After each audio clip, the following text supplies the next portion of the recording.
Hi, George here, and let's talk about skin tone. When you're working on a picture, you often hear about checking the white balance, make sure your white balance is okay for the picture. Now, that's only really applicable in some instances.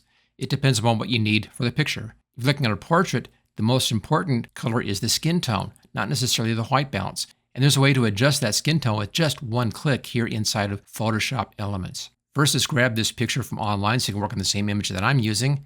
And I found this over at Pixabay. Let's bring that up. And this right here, and I'll put this link in the description so you can just click on that and go right to this page. Just go ahead and download the 1920 by 1280 size. This is the one that I'm using. Download that onto your computer someplace where you can easily find that, and then open that up inside of Photoshop Elements. Okay, let's go back to the project.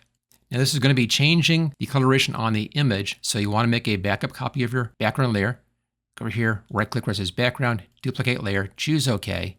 Okay, now let's do this magic trick. Go up here to Enhance, come down to Color, and over here, Adjust Color for Skin Tone. And this brings up the Adjust Color for Skin Tone dialog box right here. All you have to do is go over here and click on a medium value. Don't click on the lights over here. Don't click on the shadows. Find just a medium value someplace, like right in here is pretty good. Click on that, and there we go. Photoshop Elements goes in and adjusts the color for you that fast to a nice skin tone. Now you can come down here and adjust further if you want to. There's before, here's after. So we can change the temperature in here so you can make it warmer if you want to or cooler. You have those options down there. And you can add in more of a tan or more of a blush. Both of these will just add in more color. You're getting a bit more saturation this way. So you can come in here and tweak this a little bit and get it exactly the way you want.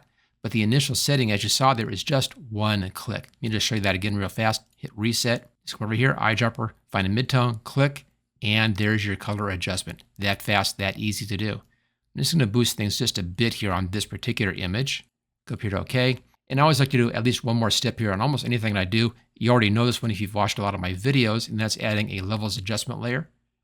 Go up to Layer, come down to New Adjustment Layer, and Levels right here. Choose OK. And we'll give it a bit more contrast by bringing the blacks in a little bit on the left-hand side. It's pretty good right there. Let's bring the whites in a little bit. There we go. Maybe a little bit of lightening up on the image right there, but not much. There's before and after on that. And I think there is a great image. That quick and that easy. This is one of those little tools that's really great here inside of Photoshop Elements, and it's so fast to use. If you want to learn a lot more about using Photoshop Elements, and if you want to have a great tool to help you work along with this kind of a project, if you have additional questions, you want to have those answered very easily, that's all done in my HDG Photo Coach program, and I'll put a link for that in the description. Make sure you hit that like button. If you haven't subscribed yet, make sure you do that so you won't miss any videos in the future, and I'll see you next time.